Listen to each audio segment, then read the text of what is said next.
What's up, everybody? Welcome back to another Pitching Ninjas Top 5 Filthiest Pitches of the Day. We're going to kick it off with the honorable mentions.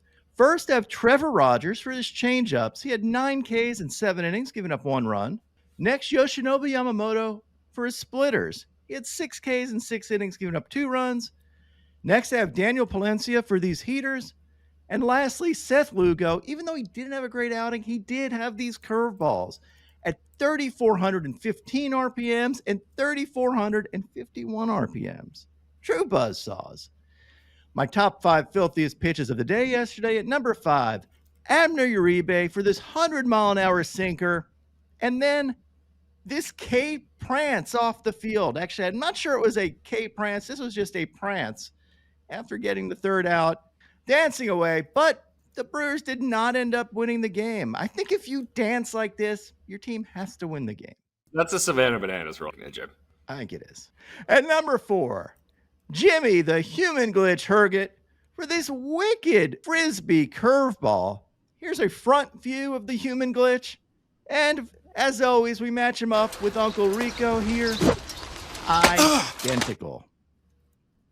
How'd you like to hit against this guy, man? He just looks like he's casually flipping frisbees at you.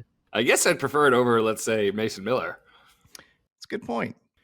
At number 3, Ranger Suarez for his curveballs and changeups. He had 11 Ks, a career high, in 7 innings, giving up only 3 hits. An outstanding outing from Ranger Suarez.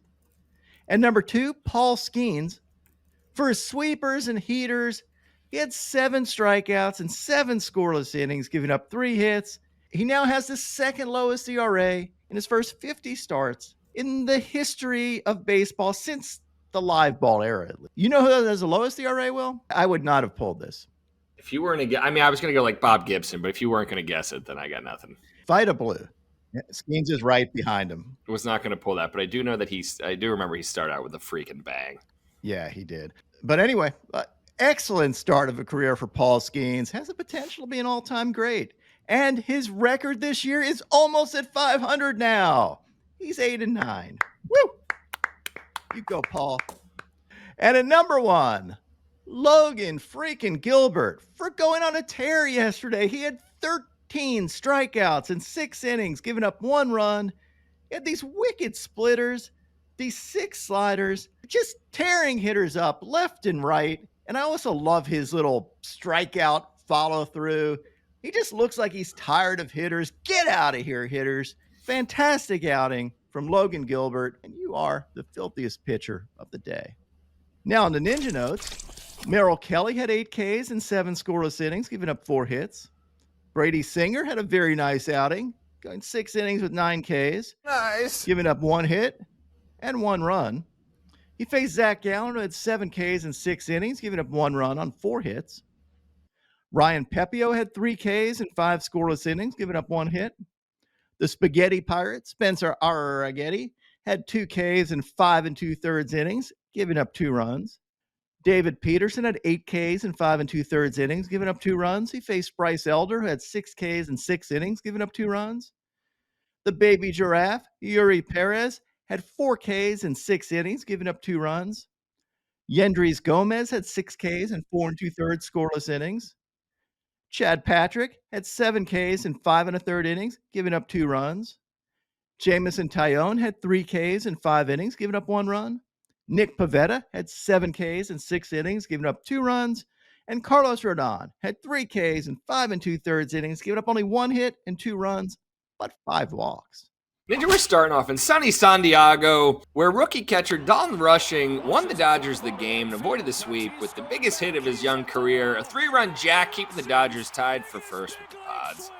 And later in this game, the Japanese jackhammer also jacked one out for good measure to tie Crowbar Kyle with the NL lead of homers at 45. But Ninja, today's corner is all about one man, and it's the man with the best ass in baseball, big dumper, Cal Raleigh, who went top shelf in his first at-bat yesterday for home run number 48 to tie the single-season home run record for a catcher. So just round of applause there. Absolutely. But he wasn't done, because his next AB, he breaks the record with his 49th. This, you know what, a little more big dumper. I mean, this spectacular season is not going unnoticed. Ninja, So I want to ask, we've talked very briefly about this, but FanDuel has the AL MVP odds with Aaron Judge is in the lead at -195 and Cal Raleigh is just behind him at +135. Ninja, who is your vote for MVP? It's the season ended today. See, I am biased in favor of catchers because they make pitchers look better. I would vote for Cal Raleigh because of my bias, but I admit my bias. I think Aaron Judge with my brain is telling me that he's the MVP. So, Ninja, I'm agreeing. I'm going Raleigh.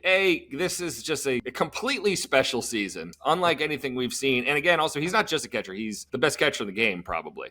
Yep. So it's hard to measure that. I mean, I know we try with WAR, but it's kind of immeasurable. Another thing is I'm okay with a little bit of voter fatigue. I mean, this will be Judge's third MVP award. And I know some people get really mad at that idea, but Jokic, I think, had the best NBA season last year. It was one of the greatest seasons anyone's ever had. It would have been his fourth MVP. I'm down to give it to SGA. And I feel the same thing here. And Judge was having a very special season, but he's fallen off. He's batting .324 now, which is awesome and a lot higher than Raleigh. But, when Judge was batting .390, this was a harder argument to make. But Judge is just having a really good Judge season. Raleigh's having this special season. I'm giving it to Cal. Yeah, the other thing is there are some intangibles in the game that isn't measured by a single number like WAR.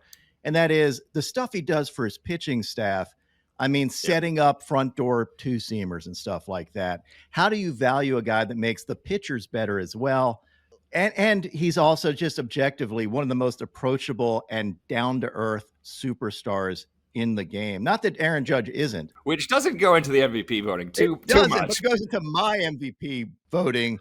Like, I would love to have a beer with Cal Raleigh. I'd love to have a beer with Aaron Judge and pick fights with everybody in the bar. Cal Raleigh going number 2. That's your dong of the day. If you have opinions on who should be the MVP, leave them in the comments.